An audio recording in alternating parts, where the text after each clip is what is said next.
back. Ugh, why do I always intro like that? What's episode is this? This is 7. Number 7. Girl, we moving. Episode 7. How's everybody been? Hope everyone's week went great. I'm gonna need you to check out our YouTube, like, subscribe, turn on those bell notifications, watch the recent episodes 1 through 6, show us some love, give us some feedback. We love it. All that shit. And if you're not a YouTuber and you prefer to listen on Apple, you can do so by Spotify, Anchor, we're available on all Google that. Cast. Yes, Breaker. There's another one. There's a few. Apple. There's a few that we are all on, so we're on all of them. So yeah, you can find it. You can find us anywhere. But yes, for our YouTube followers, please click like, subscribe, share our videos with your friends, your family, coworkers, whoever. Hit that 5-star on Apple Podcast. Do all that, all the things, all of it. We want all the love, all the likes, all the views. We are children and we like to be validated. Thank you. Okay. How was your week? Wow. So end of year, if anybody works in corporate knows, like quarter close, quarter 4 is a little crazy.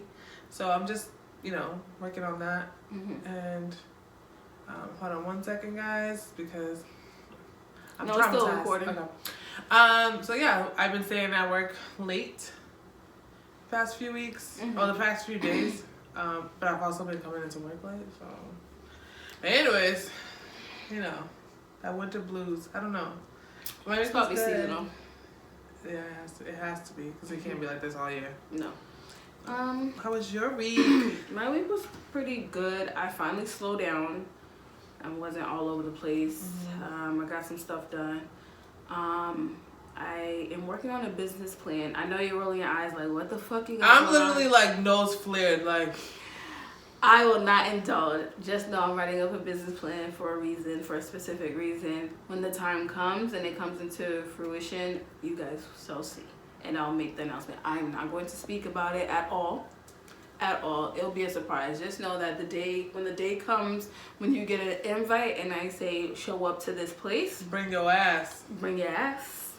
Yeah. You'll know.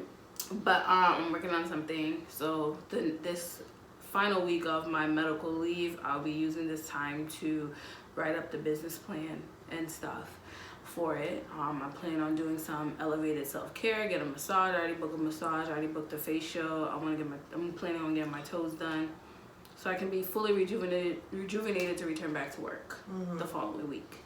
Yep. So as you guys should know, I'll go deeper when we get into mental health segment, when we get to that. But I did take some time off from work because I really needed to reset myself because I wasn't feeling like myself. Yeah. And I wasn't getting shit done personally at home. Like my work was being done, but nothing at home was being done. Yeah, like you couldn't give equally to the both spaces. It has to be like one or the other. Even with my small businesses, I fell off. Like I wasn't even posting. I wasn't engaged. None of that. My only place I felt good about coming and making sure we was done every week was our podcast. Like I felt good because I feel like that's a space for us to share how we get going and talk about an exciting topic that we created and we want to talk about. So and bounce ideas off of each other. Yes. So that's the only time I really felt good. Other than that, all the other stuff I was just like, man, I'll figure it out later. So I have felt like I felt more rejuvenated for it. Even though I still deal with the winter blues a little bit, I feel way better than I did like 2 months ago. But that's always a plus. Yes, most definitely. I didn't want to cut off, with the recap. I'm done with my recap. Okay, so before Peggy got here, like an hour before, I found out that my brother got engaged in Iceland. I love you so fucking much. I'm so happy for them. He didn't show you the views? No, so they're doing their rounds with like telling families and friends about the engagement before they do anything else. He said he did record, so I can't wait to see. So he contacted you guys early in the morning, so that means it was daytime over there? I don't know what time it was over there. Oh. So he works in IT, so I'm going to tell you a quick story and then we can get into it. Let's get this shit. He works in IT, so he's been working on a project and he was like, hey, I just need you guys' help. If you could just like jump on a quick call. I want to see if this like WebEx is working, whatever.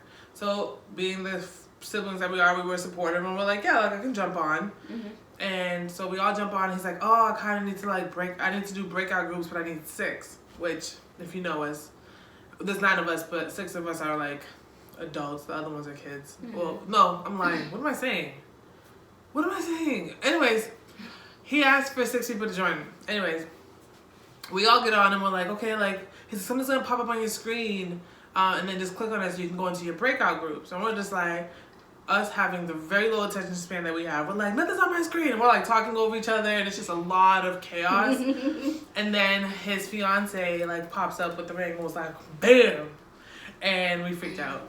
So, and he just told us a backstory on how he proposed, and it was beautiful, and I'm excited for them. And Talia's been around our family for years, so we're just excited. I'm excited. All my siblings are just killing it right now, honestly. Like, my sister's about to have her baby any day now. And she's engaged too. She's engaged. My brother just got engaged. I'm sure my other siblings are working on stuff, but as all of us, we work on things in silent and then present it when we're ready. So I'm sure my other siblings, I know my sister's looking to buy a home right now, so I'm excited for us. I'm excited for the family. Yay. So I love you, T. I love you, Walter, and I can't wait. Can't wait for the wedding planning. That's gonna be fun. That's going to be fun. Yeah, until you're knee deep in the planning, you're like, you know what? This wedding planning is stressful. No, and I will tell this to my siblings: do not feel obligated to put me in a wedding party. I want to enjoy the wedding. I don't want to be in the wedding party. I know you have plans for me, but everybody else, like, I want to have fun. I want to be. But you're gonna have fun. But you're gonna. No, the wedding party should be so exhausting sometimes. It's just a lot. I'm laid back. Don't worry about it. Right. I'm super laid back. I honestly want only my closest friends to be my. Do you think you'll be a bridezilla? No. Okay. Cause I see my friend who does my events, I literally tell her theme, color, and she runs with it. I don't hit her up for nothing until it's time for me to make a payment. That's how I am. I'm very simple. Like, I just want people to coordinate. That's all. Are you going to do? And this is all we're all talking about. She's not engaged yet. No. But will you do like an intimate wedding? You're Haitian, so you got to put in Haitians, Cape Verdeans. They don't understand intimate and small. I want a medium wedding. Nothing too big. Like, even 150 people sound like a lot to me. That's a lot of people. It is, but I want it less than that. I want it like at 100 people. Like, honestly, like, I don't know a lot of these people. It's literally a handful of my friends, his friends. I personally do not, and I this is gonna have to be a conversation. I sit down with my parents, especially my mom, because my dad, he doesn't like to have a bunch of people around him or in his business. Yeah. It's like, if I haven't seen this person over 15, 20 years, they don't need to come to the wedding. I'm so sorry. Like, they don't need, especially someone who only saw me when I was a baby. Yeah. I'm an 80s baby. It's 2021. Yeah. We haven't seen each other. Not everyone needs to be invited. Like, Lord willing, if my godparents are still alive, yes, they can come. They've been part of my life. Obviously, my siblings, close friends, some few selected co-workers that I really fuck with, obviously, they're coming. Obviously, with him, he has more friends than I do. Because he's all like, when I did my party, and I said, oh, he's like, how many friends do you have in your list? I was like, there's only like 14. He's like, that's it? I was like, yeah, the rest of the invites are all you, buddy. Like, I don't hang around with a bunch of people. But yeah, so that's pretty much it. I'm very laid back. Like, I know the day of the wedding, obviously it'll be stressful because someone might be running late. Something might happen. I'm going to be fucking hungry because I probably won't be hungry because I have anxiety because of the wedding. So I probably won't feel hungry till later on. So all that is expected, but I'm really laid back. I just want the theme, color, run with it. That's it. Yeah, I think the best wedding I've been to, and I've been to several, and not to say that any of them were bad. Like, they were all amazing, great energy, great people. It was dope. But my favorite was my sister's wedding because it was intimate. I think it was like 50 people. It was in my cousin's newly renovated, newly finished yard. And we kind of decorated it and everything. And we just had like unlimited food, like catered, and drinks, and just like, it was a whole vibe the whole night. And it was comfortable because we all were familiar with each other. So I might have to do it at those places where, you know, you do the ceremony and the reception all in one spot. Yep. So they do have a limited amount of people you can have anyways. And I'm so serious with the whole invitation. If you do not respond by such and such, you cannot come. Because I've had instances in my other events where people say they come in, they don't show up. And weddings are expensive. You're playing per plate. I might be like that couple and bill your ass if you don't show up. Sorry. Because people be thinking it's not a regular party. This is an event that I'm paying for each plate. So... whatever. So I've always been, I never cared for a big wedding, but my significant other wants one. I'm like, I don't like people. I don't like to be the center of attention. Believe it or not, I do not. So everyone looking at me, I'm like stop looking at me. Stop looking at me. Be like, bitch, it's your wedding. You getting married? Like, no. So I don't know. She always gonna try to deflect and not make it about her. Like, this is your wedding. Like, no, it's okay. It's okay. You know, it's all right. But so yeah, I wanted to be like medium, like 100 people max. That's it, and that's why I'm really gunning for those places where it happens in one spot, like the reception, and then you have the little what's that? Not intermission. Who knows? Happy hour, I guess. Yes. While the wedding party's cocktail hour. There we go. While the wedding party's taking pictures, and they switched the venue out from the wedding ceremony to the reception. I went to a wedding like that, and I loved it. They were very adamant about the +1s and what you want to eat, because depending on what you chose, that's what you actually got. And the tables were, I liked it. Yeah. It was somewhere in Westwood or Norwood. I don't remember, but it was one of those places, and it was really, really nice. Yeah. Or whatever. I would love to do a destination wedding, but I don't want to deal with that level of headaches. I'd rather just go somewhere. It's a lot. I'd rather go. I know it's less people because not everyone could go. That's even less people that can go. But I'd rather just go somewhere out the country with my man. I highly doubt if your man was to get married, none of his friends and family would go. No, his friends are gonna go. They've done, most of his friends, some of them that got married, some of them I think did destination weddings, and they were a part of the wedding party. They went. It's not like they're not gonna go. I know some people will be reluctant, like the older Haitians, probably be reluctant to go, and they were like, no, I'm gonna stay home. Like, good, less people we gotta worry about. But you know, that's exciting. The day it happens, I'll probably just be like, guys. And I'm just gonna sit here cheesy as hell, giving it away, like. But yeah, so annoying. I love when my friends and family are happy. But anyways, let's get into the topic of the day. This week, my energy's a little low today, and I think I'm feeding off of this one over here because she came in with low energy. So, forgive me. You did come in with low energy. I asked if you were okay.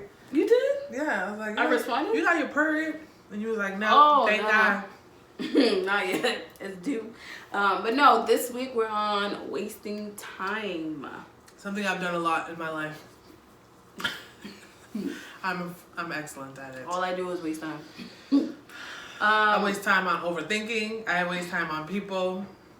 Yes. I waste time by procrastinating. I am time waster.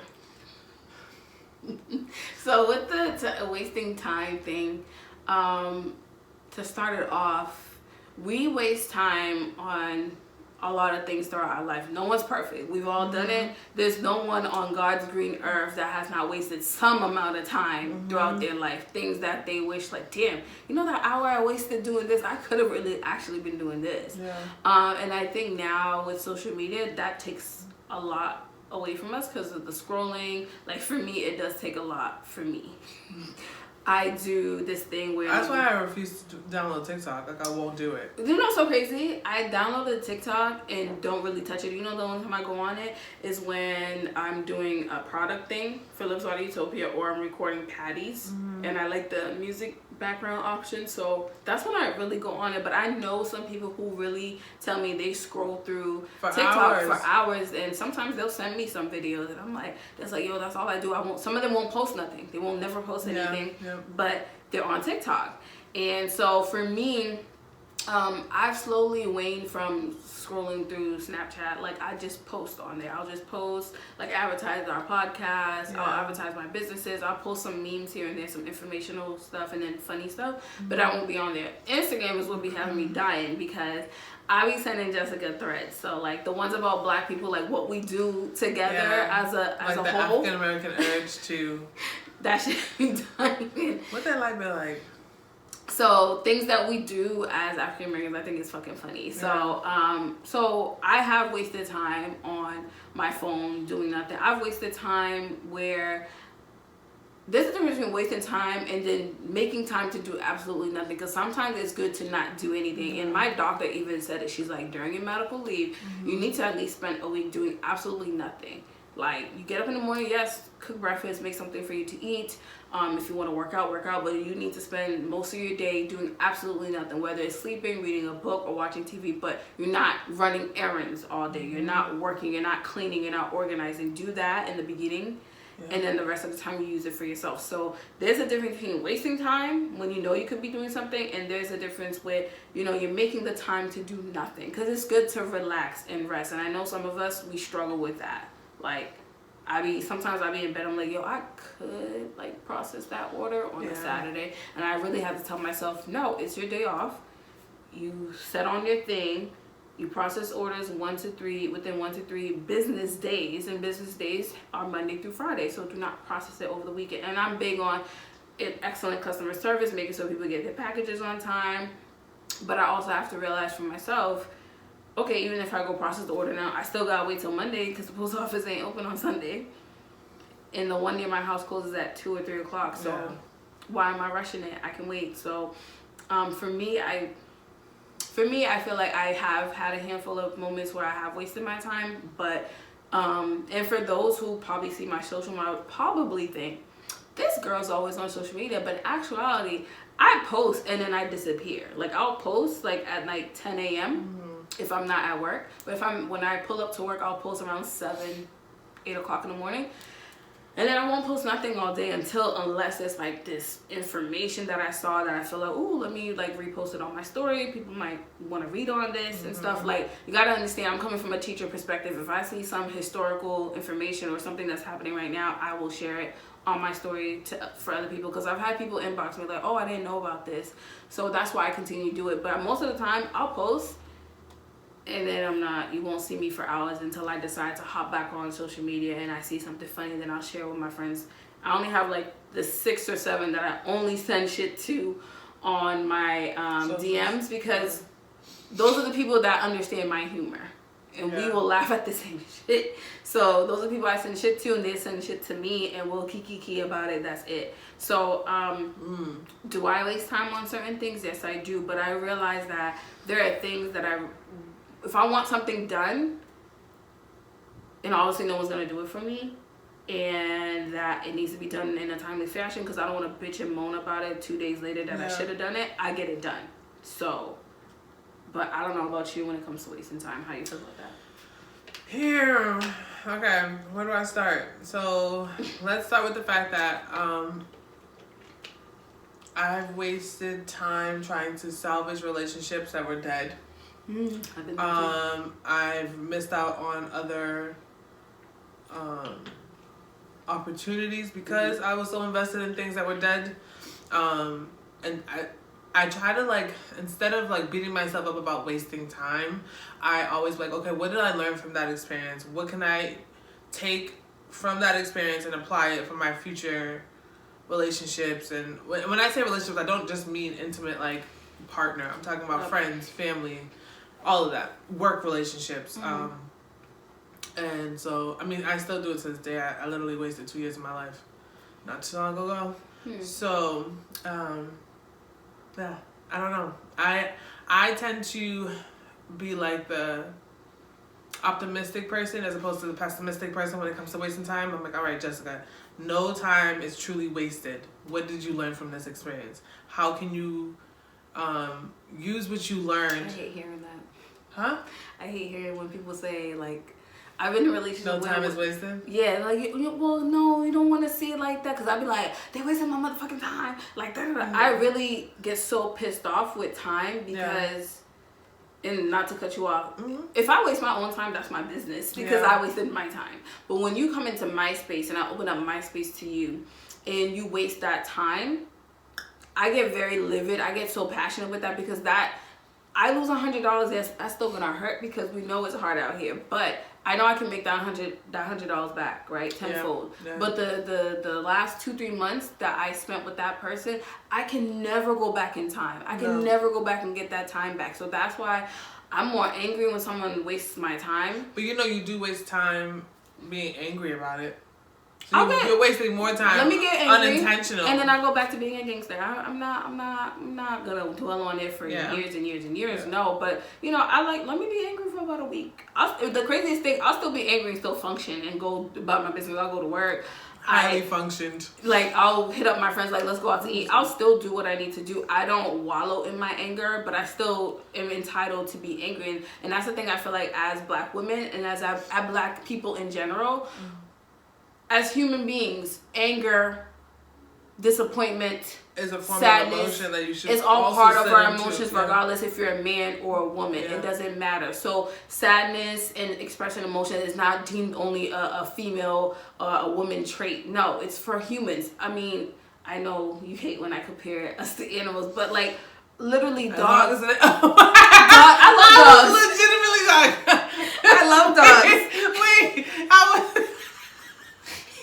No. What you gonna say? Because I was like, oh, she's about to compare us to animals. I'm like, at least, in the middle of me saying, at least you ain't gonna compare it to dogs. And then he's like dogs. But no, seriously. I love dogs because I've seen videos of dogs expressing emotion to their humans. Even though they can't speak, they express these type of emotion. It's like, if we understand that a dog can express sadness and some type of anger when they're upset, why is it that as humans we are not deemed that same caliber? You know what I mean? So it's like, as a Black woman, you are entitled to be angry. You're entitled to be upset. If someone upsets you, don't let someone take that away from you. I will gladly say, that pissed me off. You upset me, and let me wallow in that shit. Yeah. And I'll come back to you in a better state. And that's why I always tell people. I always say, sit in whatever emotion that you're feeling, whether negative or positive, but don't sit in anything that's gonna cause harm to other people. Yes. Like, if you're so angry that you want to cause harm to people, I'm gonna need you to figure it out. Yeah. Get out of that. Or shit. if it becomes a thing where like it consumes you. Yeah. That you don't want to do anything else but indulge in that emotion that you're feeling, you need to seek help fast before you do something that you can never. I mean, honestly, I'm not gonna hold you like this. I said this in our very first few episodes. When we were introducing and giving facts about each other, I said 1 weekend out of the month I need to myself. Like, it's a non-negotiable. Like, I need it. Like, I needed to digest the month. I need it to digest whatever I'm going through. I need it to kind of decompress, clean, declutter, purge. That's my form of like therapy. What type of purging you do? So I do purge, bitch. I'm too scared to go to jail. I purge like my closet. Like, I'll just do like a closet clean, or I'll do like, I'll clean the house, or I'll change sheets. Like, I change my sheets all the time, but you know what I mean. Like, I'll do something, whether it's purging my brain or cleaning up my emails, for that matter. There was one time I had like 10,000 emails. I'm like, all right, Jessica, let's tackle. I'm glad you did that. You know what irks me, and that's probably gonna be part of the pet peeves one, is when someone lets me see their phone real quick, and I'm not snooping. The email thing is right there, and it says 6,000 unread emails.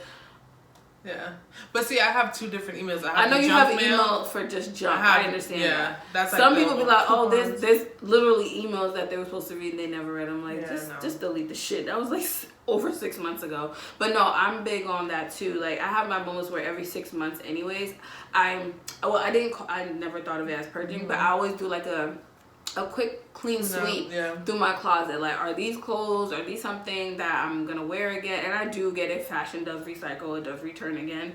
But there's certain things I realize, okay, it's wasteful. Why should I hold on to it? Let me give it to the Salvation Army. Or of course, most of us that have foreign parents, they're always willing and ready to send our stuff sometimes to Haiti or wherever. Against your own daggone will. So I've been very fortunate for my parents not to do that to me, but I always have a bag of clothes or shoes that I can no longer wear. or whatever, and I send them, and it's not torn or tatted up clothing. I would never do that. It's clothes that are still wearable, but I can no longer fit them, whether they're too big or too small, or I feel like it's out of fashion. It's out of fashion for me, and I don't want it. Yeah. So I always do that every 6 months. Like recently, there's some shoes that I kept in a bin in the attic, and I was like, let me go through this really quickly, and I said, oh, let me bag them up. And actually, our former guest speaker, Lakeisha from Grace Clean Co. She's actually doing a clothes drive. So any old clothes, shoes, business attire that people can wear that they can use for interview, she will pick them up, or you can meet her. I think she does the pickup Mondays and Wednesdays. So definitely hit her up on her IG page, y'all. It's Grace Clean Co. Yeah, Grace Clean Co. Sorry, I was trying to get the spelling right so people can find her on IG. You can find it in episode. What's episode 4? It was our social media episode, so I think it was 4. Sure. No, I lied. Episode 5. Okay. Our 5th episode. Yeah. If you're on YouTube, the description is there in the box. If you're on IG, her description of her business is right there on the post. Just scroll down a little bit. But yeah, she's doing a clothes drive right now throughout this whole month of December, so take advantage of that. But purge before the new year. Get rid yes, of all that that's another thing. Get rid of all that bullshit at your house, especially you hoarders. Yeah. I know it's an issue, but some people I have an issue of getting rid of things that don't need to be getting rid. Like I'll get rid of it, and then I'm like, damn, I fucking need that shit. Me too. Yeah, like my mother gets mad. She used to hate when they like me too. I hate clutter. So for me, I cannot function in clutter, and I was telling my therapist that some people can function in chaos, and I cannot. So I told my therapist. Can I just deviate from that? Yeah. So, go ahead. I'm a very clean person.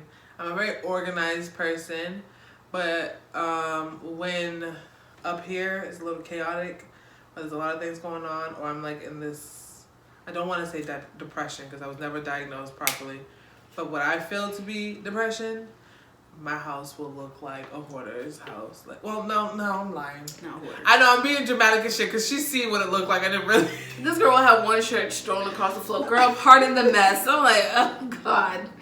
But it literally will do something to me. Literally, like, it's a shirt. She's like, my house is so messy. And I'm like, yeah, everything's spotless. But that like, one shirt, I told her. Well, messy. I didn't do this, but like I told her, I was like, oh my God, my house is such a mess. I'm gonna have to clean all night tonight. She's like, you're gonna clean at 1 o'clock in the morning? I was like, yeah, I'm gonna clean. And she's like, no, the fuck you're not. And she's like, your house is not even that messy. But you can always tell like where I'm at mentally with how my apartment looks. Like right now, it needs a little TLC, but you know, like the Christmas decor that I cannot put up because it doesn't look good. So fucking mad. But we discussed this earlier. There's something you can do, and we're gonna test I love it out. Christmas. I love decorating, and I have all this great Christmas decor, and that I can't put up because it's clashing. So, but anyways, I'm deviating from the conversation. No, that's fine. But wasting time, like you said, like on dead relationship. Mm-hmm. I've done that where you are optimistic, like they'll change, maybe it'll work out, they'll do better. You give that person so many chances. And another thing I used to do too, and I've learned to stop doing it, and this is before therapy. Was and I think I saw it somewhere or I heard it somewhere where they say we need to stop equating the person we know for so many years as an excuse to stay with them. So like, oh, you like for me, I've invested so much time. Yeah, I was in a relationship for 7 years. I was young, 15 years old. That was my first for everything, and it's like I'm using that like, oh my God, we've been together for so long. He was my first, and I'm using that as a reason to stay. But that's not enough. You know what I mean? Because you got people we know through experiences that people have entered our lives within a matter of 3 months, and they've done way more, have brought way more positivity in your life than someone who's been around for 5 years. It just literally sucks you dry. So I've learned not to put a time stamp on the time, even though I might still get upset with you wasting my time, of course. But if I realize that it's running its course, whether it's a friendship or work or whatever, I realized not to use that as an excuse to stick around. Because for what? What is that gonna do for me? If anything, if I'm already dwelling on it and realizing like I don't want to do this no more, that's the time for you to go. Just make your exit smart, depending on the situation. But it's time for you to go. Don't use, oh my God, we were together for 5, 6, 20 years. It is a long time because you have probably had some good memories with that person. it's happened. I'm not saying like nothing good has never happened within that relationship. I'm not saying that. But you, as humans, we naturally, and I think more so as women, we naturally think that. We're like, oh my God, we're together for 10, 15 years. We have kids together. Blah, blah, blah. Why is that? Why do we... We're nurturers. Sorry. It's I mean, honestly, like, it sucks. Like, if a man was to cheat, it's almost always a woman would like forgive, right? Depending. Weirdly enough, they expect us to forgive. Yeah. Men, it's a non-negotiable. Like, they're out of there. But I do know some men who have forgiven women who cheated. I know a few, but for the most part, was that 8% out of the whole population? More like 3. But these are men that are probably just like, they knew they fucked up. Not to say that I don't know what the fuck I'm saying. Anyways, yeah. So men are just almost always never the ones to forgive. No. They'll be like, yeah, I'm out of here. Like, it's not happening. And I hate that for us. I feel like we should... You know what? It's too complicated. Never mind. It's complicated. I'm about to say you need to leave at the drop of a dime, but like, you can't do that. We're gonna go into that perspective when we do double standards. Ooh, yes, I'm excited. I can't wait for that. Our special guest, I know she's gonna be lit. Yeah. But she's gonna have y'all problem. She's gonna have y'all. She's good. But no, like, I totally understand what you mean. Like, the aspect of not all women, but most of us, and I'm guilty of it too, would stick around with someone who's blatantly showing me that they say they love me, but the action's not shown. Yeah. Or they think they love me because they buy me stuff, and it's like, well, if I wasn't broke, I would have bought it too. But I'm broke at the moment. But don't let the few outfits and the few dinners you took me to think you're safe. You're in the safe zone. That you can just do the fuck you want. So, I feel like in general, like, even with work, I've been in jobs that I've lasted 5-6 years in, and I realize a better opportunity has presented itself, and I leave. And I leave because something else is better. And as you guys have seen, like, we're millennials, we're not the generation that sticks to a job for 30 plus years until we retire. We literally like move on to the next. Like, you're not respecting me? Oh, you want me to do more work and the pay is not matching. Like, the math ain't mathing with the pay. And the work environment is toxic. Y'all don't respect me, and then I'm dealing with disrespectful customers, parents, whatever your job title may be, depending on the audience that you might have to deal with. Any of those, some people have quit their jobs without another job lined up, but they have quit on the strength of faith, and they realize God got them, or whoever they believe in got them, right? And there's others who planning out, like, I'm gonna leave and I want to make sure I find a job, and then I'll leave. And it happens, right? I move that way. That way I move in a way, like, I like to find something first, then I make my escape route and I leave. If I didn't have, I don't have a lot of bills now. I've managed to, like, caught up and manage with my money. I manage my money way better than I did like 5-10 years ago, to the point where if I didn't have these obligations, I probably would have quit a job already and had more money saved, and then just live off of my savings for a little bit and then return back to work somewhere else. Yes. Yeah. But I don't have the space to do that. Right at the moment, I do not. So that's why I'm at where I'm at. But I'm still gonna do my job. It's not like, oh, since I can't find nothing, I'm just gonna suck it up and do the bare minimum. I'm gonna do my job. But at the same time, when I realize I'm not appreciated where I'm at, I feel like I'm wasting more of my time. Especially if you're miserable just to go to work, it's time to start looking. Right? It's time to start looking. I know right now the job market may be a little different. I feel like it's in a good space where people can find jobs. So some jobs been acting real bougie, real picky. Like, y'all short-staffed. Yeah. And y'all acting real cute for people who need people. Yeah, exactly. Real cute. Anyways, yeah, I don't know how... I was trying to figure out a way to segue this, but... what are some things that you feel like? Okay, so for me, I just said, if I feel like I invested so much in a thing, a person, place, whatever, I never like to sit in this headspace of like I wasted my time. But like, have you ever had a situation you're like, yo, I cannot find not one solid good thing that came out of that situation? Like, for instance, like this certain relationship, I'm like, you know what? That relationship taught me a lot, so it wasn't a waste of time. I mean, yes, there's some lessons in there, things that I know now I wouldn't tolerate, so I moved. But is there like an example of one that you was like, I couldn't find a lesson to save my life? Like, it was truly a waste of time. Maybe this one dude I was dealing with, we didn't go out for long, but baby mother, 2 kids, a third one on the way. Guys, I was 20. I was 23. I was still in college. I was going through a phase trying to find myself. Lord. Okay, I was in college. It was a mess. It was trying to find herself. Like, it was a hot mess from the beginning. But I was 23, 24. Like, and like I was at this age now dealing with it. It was like I didn't really learn anything, but I had fun for a little bit.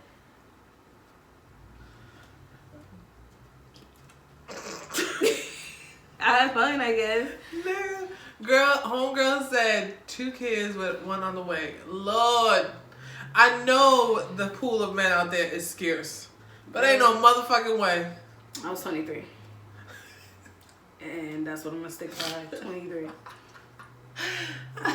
But that's my excuse. That's my story, and I'm gonna stick beside it. I'm gonna stick beside it. So no, what I will say though, out of that one, I didn't last long because I realized he was playing a game where when things wasn't going right with the mother of his child, he would slide on over here, entertain me.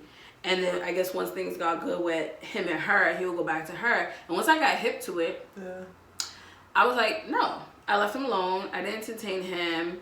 And it got to a point, I guess, you know, she was trying to like find ways to be cool with me. Like, girl, I'm not with your man. I do not want him. You don't need to be cool with me. You're trying to like be friends with me on social media. Wait, she's trying to be friends with you just to be sneaky? Or? Probably to be sneaky to see if there's evidence of me posting him. Yeah. The thing is, like, Facebook was not fairly new. It was like 2010.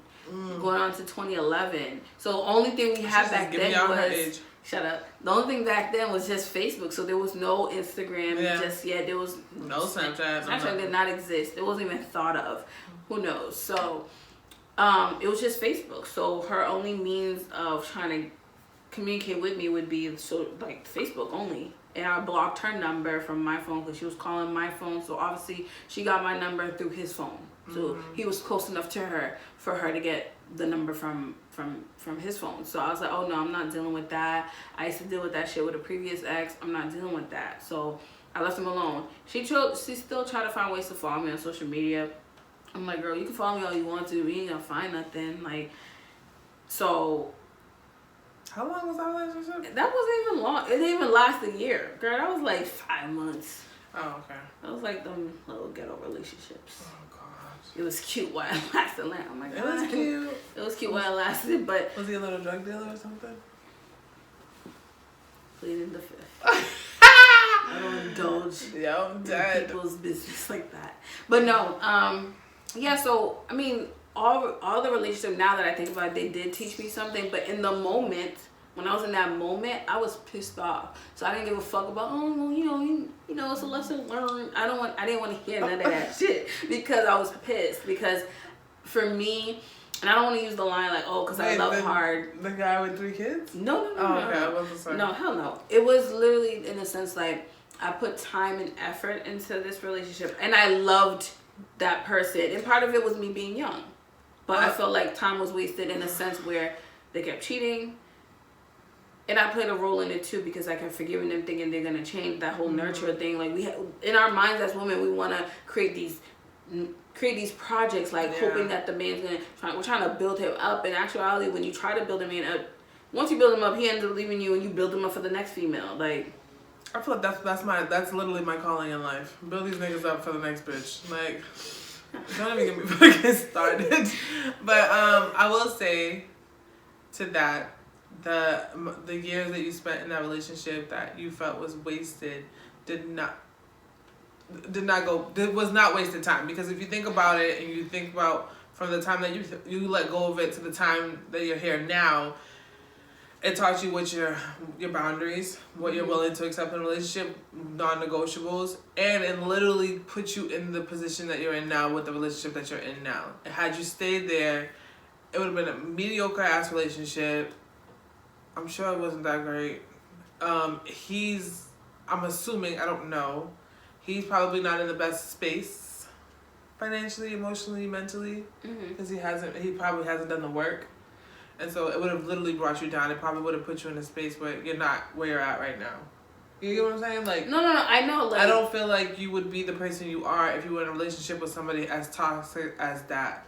Well, no, I agree with you. I'm saying at the moment when I was in that space, I didn't see it that way. I felt like, okay, my heart's broken. I was faithful, loyal to this person, kept giving them chances to do better. They do better, and I feel like my time was wasted. In that moment, that's how I felt. But there are times in perspective, you know when you're driving, sometimes you forget that you're even fucking driving. It's happened to me plenty of times. Like, oh shit, I'm driving. There are times when I'm driving or when I'm by myself, like alone in my thoughts, I think about like, damn, if I never left that person, I wouldn't be where I'm at right now. It crosses my mind. Not that I'm thinking about them and doing, oh my god, I miss them. No, like, yeah, it's more like, I'm being real with myself. You're having this like aha moment. You're having like this like, wow, I'm doing it. I'm doing it. Yeah, like, I'm being real with myself. Like, certain situation, if I had stayed in it and kept going at it, I wouldn't be with the person I'm with right now who makes me happy. The person. Who makes me happy, who loves on me the way I'm supposed to be loved on as a woman, you know what I mean? Like, who respects me. The stuff I've accomplished so far, I probably wouldn't have accomplished it if I was with that person. We have to understand as women, and men too, certain people that are in our lives, whether it's your lover or not, yes, you love them, but some of them are actually taking away of the person you can actually be. Yeah. And it's no fault. It's like a weight, like bringing you down. Yes. Yeah, and then when you try to change, it's like, oh no. So prime example for those of you who ever watched Power. You saw how Ghost wanted to get out of the game. He wanted to stop selling. He wanted to stop doing it, right? His wife wasn't having that. Natasha still wanted him to stay in that. She wanted him to stay in that box, and he was trying to get out of it and use the money that he did make real money, invest in clubs, invest in properties or whatever, right? But she only saw him as Ghost, moving weight, doing all that foolery, right? So with him, when he realized that, like, shit, she's holding me back. I can't be with that. The way he did it was fucked up, we know. But in a sense, that's what I'm talking about. Even if the person doesn't directly say it, that they want you in that space, the way they move, the way, how much they give you support, depending on what it is, they might be holding you back. They might be the cause of you not really excelling or where you need to be. And granted, I'm not saying don't let those people have control over you, because there are people who are in emotional abusive relationships where they control them, they hinder them from doing certain things because they don't want them to go out there. And you know what really opened my eyes this past week? I know a lot of people on social media kept posting this show on Netflix called Made. You need to watch it. It's really, really good. And you about to spoil it? Can I just give one little detail? Oh no, girl.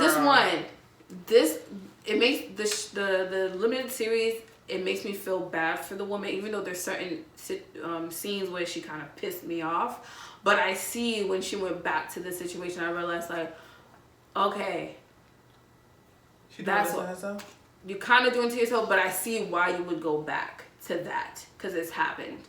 And no, it's really good. It's like 9 or 10 episodes, and I watched it within. I'm already tired just thinking about it. I don't have the brain capacity to do anything besides the shit that I'm responsible to be doing. No, it's really good. I think you'll like it. Oh, sorry, I keep hitting No, you really, really like it, because it brings up like different types of abuses that people think, like, because you know how when social media and Keisha was saying how, like, we think naturally, like, abuse is when someone puts their hands on you, but there's different kinds of abuse, and that limited series touches on it. Yeah, I was actually listening to another podcast where they were talking about love bombing, and at one point, its origin was truly just showering love on your partner or whoever it is that you want to shower love on. But then cult leaders, to get people to join the cult, stay in the cult, and do everything that they asked them to do, would love bomb.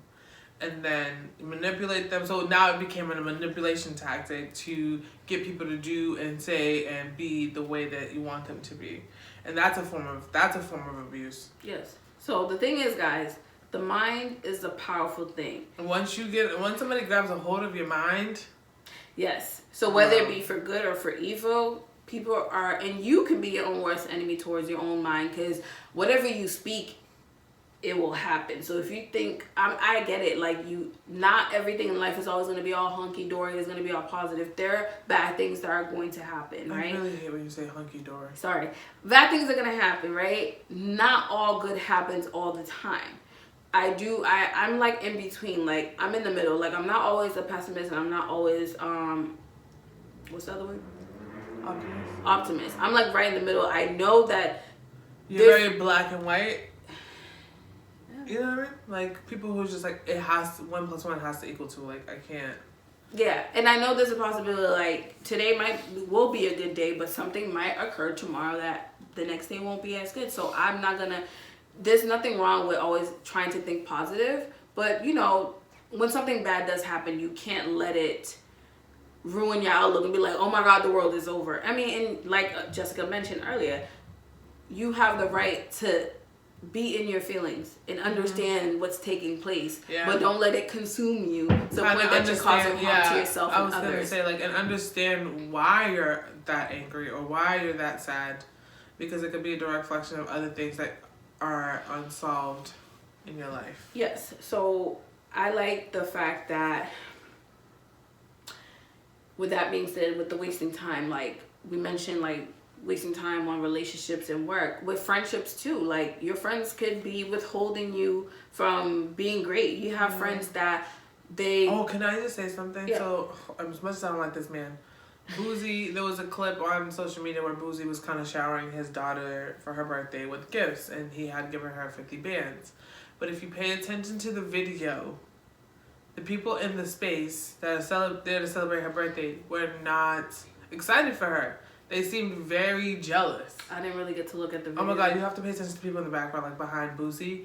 He was like dumping like clothes, and he was dumping shoes and jewelry and like, you know, whatever. And then he just like dumped 50 bands on the table, and she was the only one.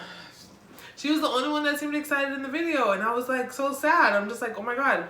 I pray that these are not her friends that are like, you know, seeing her being celebrated.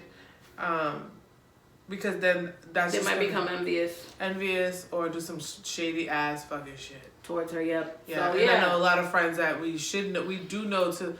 There's a friends that we have that we know we need to let go of, but we just have like this like tie with them because like, oh my God, it's like this was my best friend or this is my best friend, but they're not conducive to your growth. People change just like the seasons. So the moment someone, like, you know, there's some memes that have been out where they say, like, when you bring up something that you want to do and the people who are supposed to be friends or family are not clapping for you, or they start bringing negative towards the story, like towards something that you're bringing something positive towards them, and they start bringing negative stuff, pay attention to that. Those are people you gotta be careful. That's why you're wasting time on. You're wasting time on. So those are, and sometimes they say when you're creating something, do not bring it up until it's completed, because some people have a tendency to put negative energy on your plan that's supposed to be for you.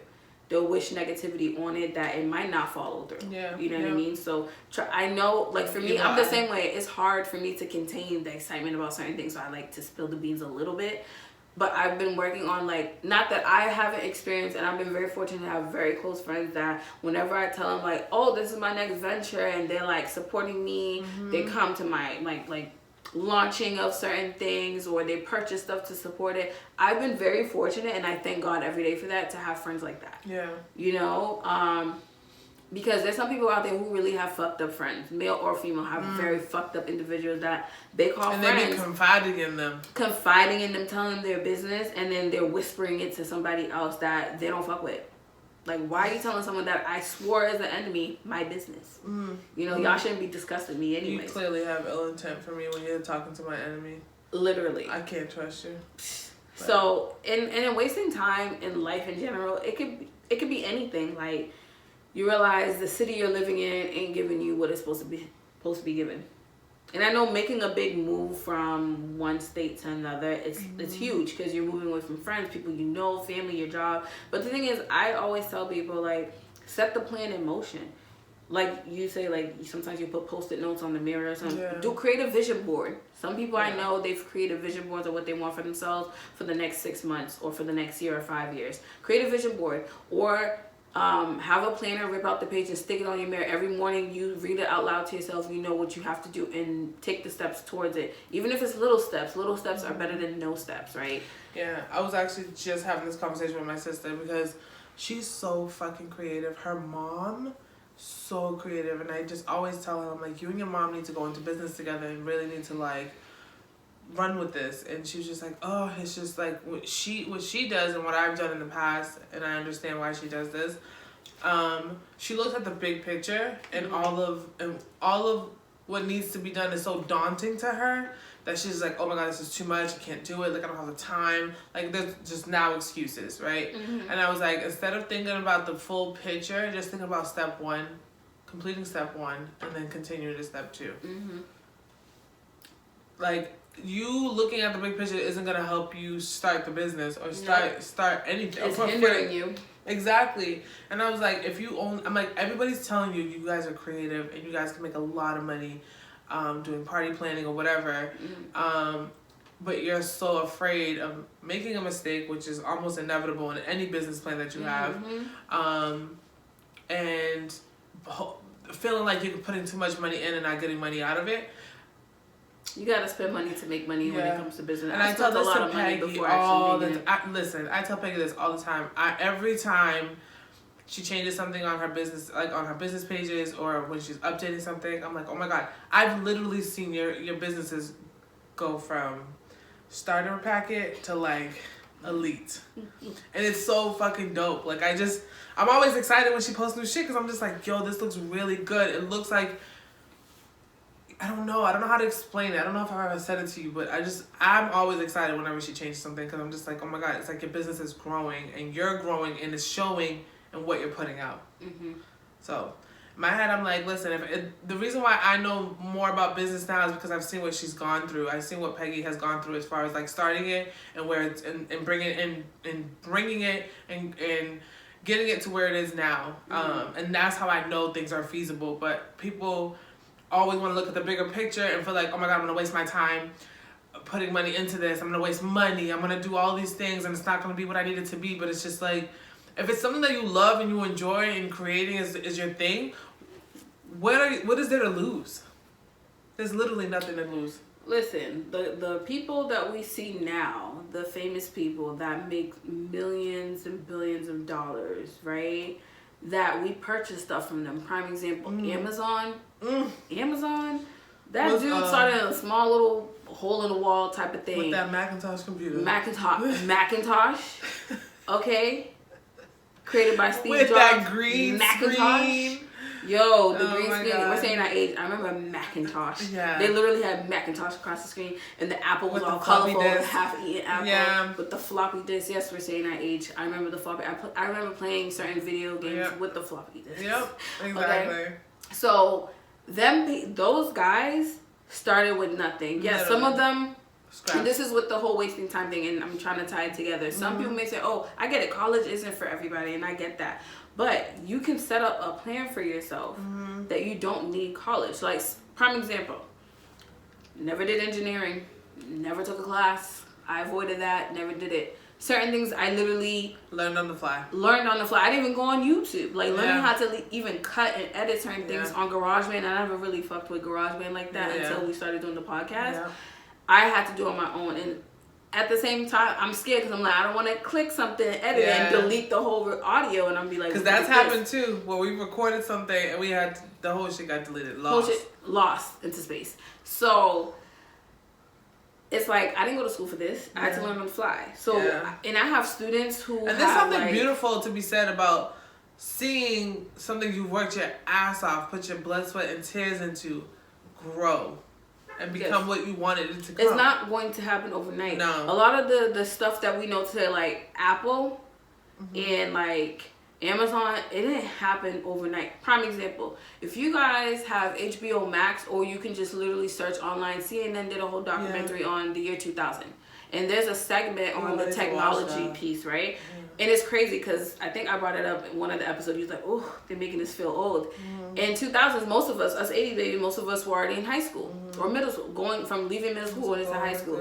And there was the technology part where Steve Jobs wanted to open an Apple store. People doubted him. They said, Apple store, why would you do that? Because at one point, the old computer company, Gateway, had a computer store, and it flunked. Like, it lasted for a little. I remember the Gateway computer store in the mall and outside of the mall. I've seen it.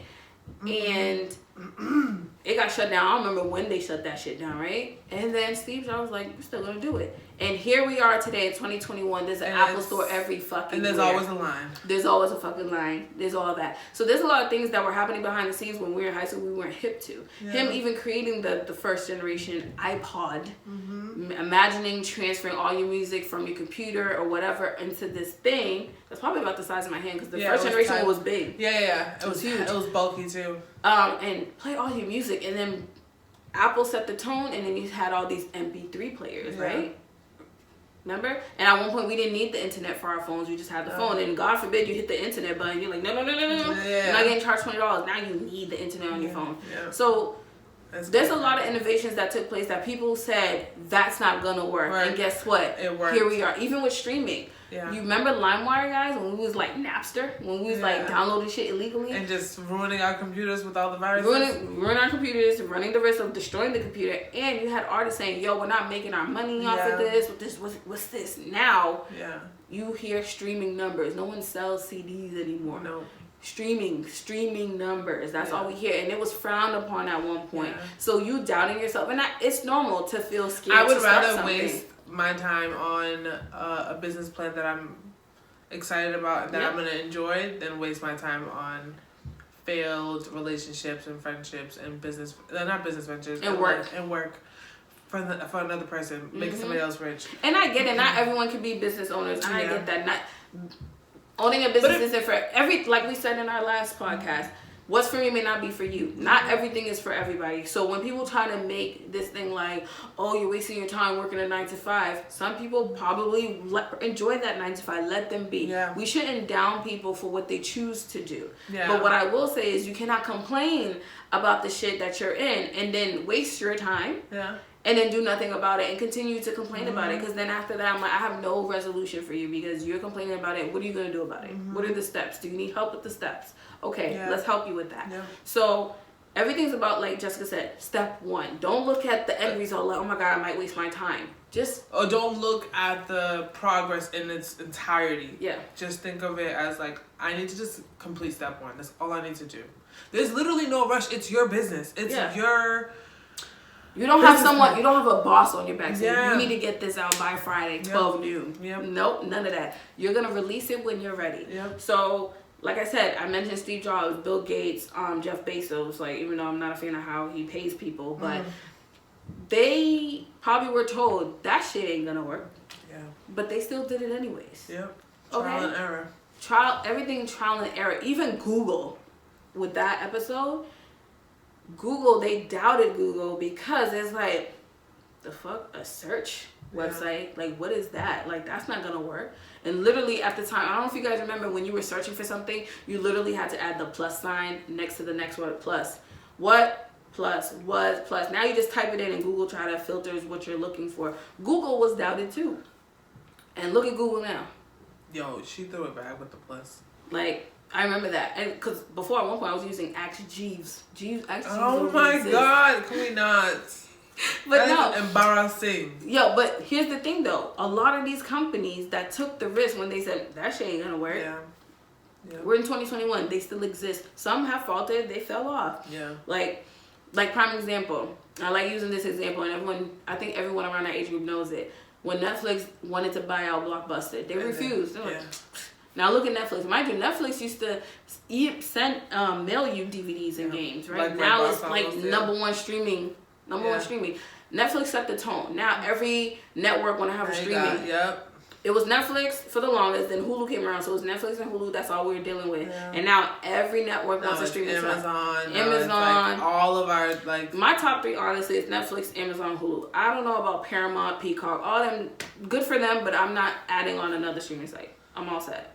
My top 3 is mad because they advertise it so well. Like, it's only $4.99 a month. I'm like, it's only $4.99 a month. And then they start upping it. And next then year, $4.99 becomes $10.99, becomes $20.99, and I'm just like, fuck you, and your 99. You're pretty much cable at for this the point. 99s, exactly. At this point, when you keep upping the prices, but no, like a lot of these people set the bar. They set the tone, even though they were told that ain't gonna work. It might not work. They're like, ain't gonna work. But you don't know that until you try. Try it. I didn't know how my List Body Utopia is gonna work. I mean, I did send out a random questionnaire on Snapchat. Like, if I started I just had a moment where, like, I just said, you're not gonna know if it works unless you try. And I had, like, a cringe moment just now because there was something that I've been avoiding. And someone said those exact words, like, how do you know if you don't try? And I'm like, because I know I don't like it. Shut up. I literally was unsure. I sent a question on Snapchat. It was like, if I started a natural product care line, would y'all support it? And a bunch of y'all, including you, said, yes, I would, yes, I would, yes, I would. And I said, okay. And mind you, it's like 1 a.m. And I sent Jessica a text like, okay, I already thought of the name. It's called Lips and Body. Lips and Body Utility. She's like, do you ever go to sleep? This is the time my brain be working, oddly enough. And I create names. That's how I created most of my businesses. I was up and I was, in a sense, kind of bored because I wasn't doing anything. I'm like, what can I do next? And I did that. And I created the name, like the tutoring. I say your name, Upward Knowledge. What you think about that? You're like, that's dope. You're like, you're about to do something else? I'm like, yeah. So it's too much. So I honestly forget how many businesses you have. I'm like, all right, hold on, I gotta think about it. Like, let me. Tell me. So here, a lot of the big known names that we know today, they started off with. Some of them probably got money from their parents. Their parents were well off, but others they literally had nothing. They started with a little bit of something. So people like to use it. He's like, oh, you know, I think Bill Gates and I think it was Steve Jobs. They started college, but they didn't finish. They dropped out. But guess what? They had some schooling, at least a year of it before they dropped out. So they had some type of knowledge before they left and started. They had a plan. So you can't drop out or say I refuse to go to school and not have a plan. Use them as excuse, like, well, you know, Steve Jobs didn't go to school. You can't use that excuse, but he had a plan. He had something set out, and probably there were failed attempts. So, and unfortunately, that man had passed away over 10 years ago due to cancer, I think. So we can't really ask him questions, but I think you can, you know, Google search some information about him, about how he started. But a lot of these people probably failed a few things before it got to where it is, and people doubted him, like, that's not gonna work. Why would you do that? What's that? So to see that you're wasting your time on your potential, and that's the thing, a lot of us waste a lot of our time on our potential, what we can actually be.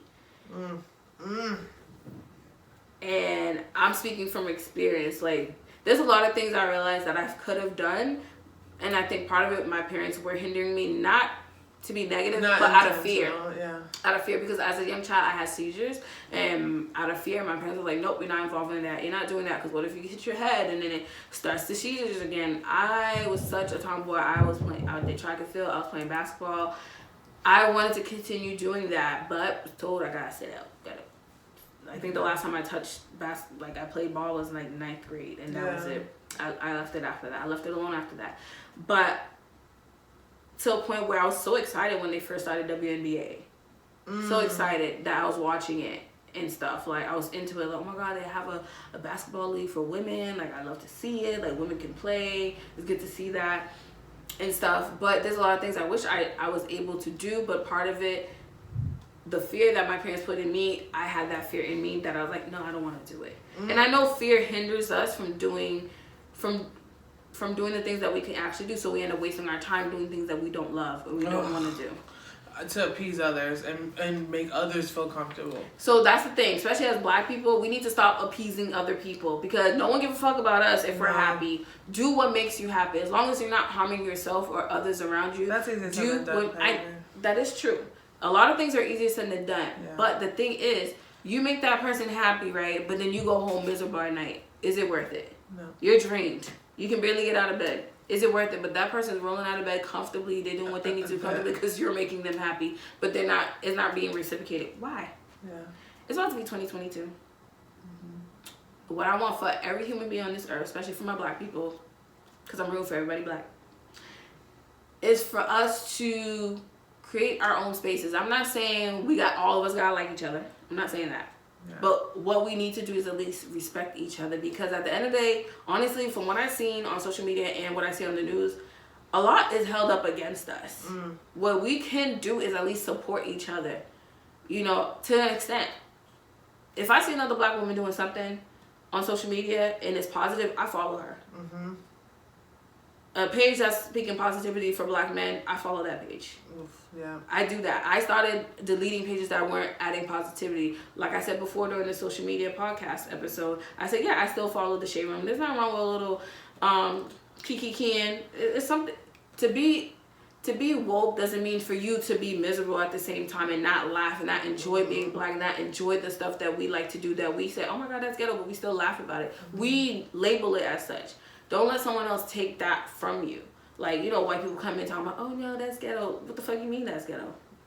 Because they don't understand this. They don't understand. They want to use that lingo. Yeah, they're going to label something like condescending and whack as fuck. So, what I was going to say is,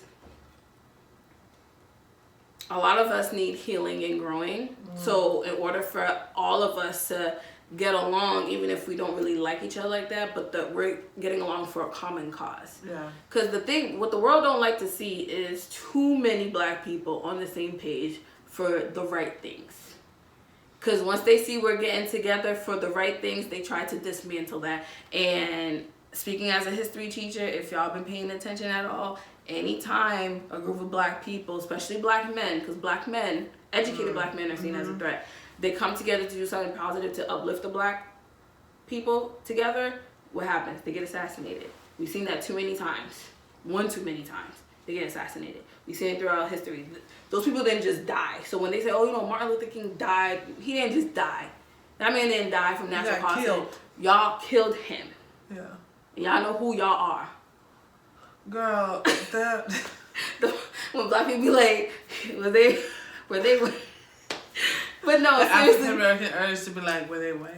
Like, these people. But no, for real, like, I love black people. I love what we do. I love what we can be accomplished. The world does not move without us. If you guys haven't noticed, it doesn't budge without us. From the baby hairs to the earrings to the hairstyles to the like everything. The way we style up outfits. The way we walk, the way we talk, our swagger, the drip, whatever you want to call it, what we eat. Listen, even the food that was given to us by our slave masters to destroy us, the most unhealthiest things, we turned that shit around and made it soul food. It might be killing us, but that shit fucking good. Not chillins, but everything else. No, take the chitlins out that shit. I don't like that. But whatever they gave us to destroy us, we turned that shit around to make it good. And I feel like as black people, let's stop wasting time on unnecessary things. Let's stop wasting our time with people that don't bring positivity into our lives. Yeah. Whether it be family or friends. Because some family... X that motherfucker out. And I'm learning too, like, with family, that title, yes, family is important. But you have to understand what made me related to you is because supposedly you married someone in my family or someone gave birth and that's how we're related.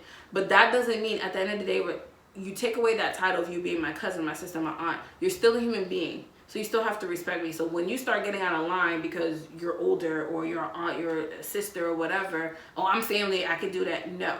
Because even family will drain you. And I know it's hard for some people to disconnect themselves from family because they're like, that's blood. Yeah. And I get that. But blood can do you wrong too because we're human.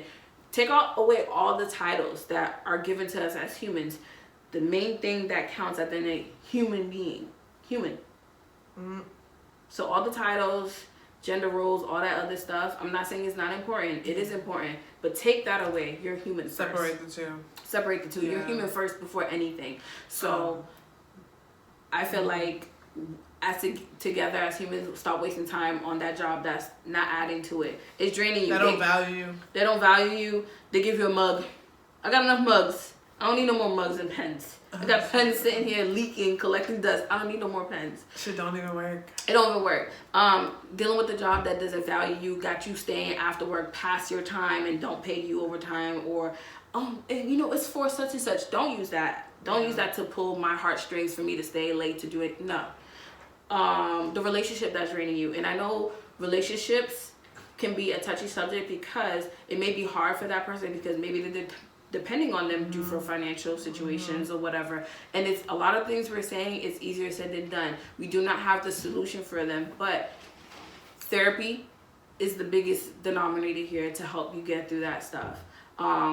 Getting around the people who support you, that will help you steer you the right way. Wasting time with friends on friendships that don't add nothing to you. They're using you. Or you might be using them too, because maybe that person offers something for you that you didn't get from family or whatever, and that friend is giving it to you, but at the same time, they're not adding any value. In fact, they're draining you. And life in general, we will have moments where we waste time on a little bit of something here and there, but always remember that there's a difference between making time to absolutely do nothing because you want to rest your mind, body, and spirit, and then the difference between literally wasting time. I don't know if you want to add something. I'm exhausted. Peggy held it down. I really, wasting time. I'm still processing the time that I've invested. I'm not going to call it wasting time. And trying to understand where I was at fault for it. And making sure that it doesn't happen again. Right. Because it can't happen again. It will never happen again. So I'm in this space right now where I'm actually processing it. So it's a lot. It's actually been mentally draining, because I thought it was something and it's not. But I've definitely wasted time. I don't feel like anybody should feel guilty about wasting time, but definitely evaluate the situations that you considered wasted time, because at the end of the day, it's not wasted. You wouldn't be the person that you are right now if you didn't experience that, if you didn't go through that, if you didn't deal with that. And we're not saying like abuse of any form was what you were supposed to go through. No. We're not saying that. That's a no-no. If you were going through that, congratulations for getting out of that. Keisha actually said that to me, and I thought that was like a really dope way to like address abuse. I know. I thought that was actually like, everyone's like, oh my God, I'm so sorry you went through that, but it's like, no, I'm out of it. Be happy that I'm out of it. Like the way she explained it and the way she said it to me was pretty dope, and I've never heard people say that. So moving forward, I'm always gonna congratulate you, because it's not an easy task to get out of a relationship that you want to work and you will do anything to work. Because if you're staying in an abusive relationship, you're really trying to make shit work. And so I commend you for trying, but I also am excited that you're out. But that has nothing to do with my past relationship. My most recent relationship was not abusive. Maybe manipulative, but we won't go there. So yeah, sorry, my energy was like bleh. I'm literally surviving off of 2 hours of sleep. I'm over it. But as always, you wanted to add anything else? I love you guys so much. Peggy's gonna give a business shout out. Okay, the business shout out for this week. Okay, she has a few businesses. So my personal trainer, Latoya, I went to high school know with her. Okay, can I just add to go. this?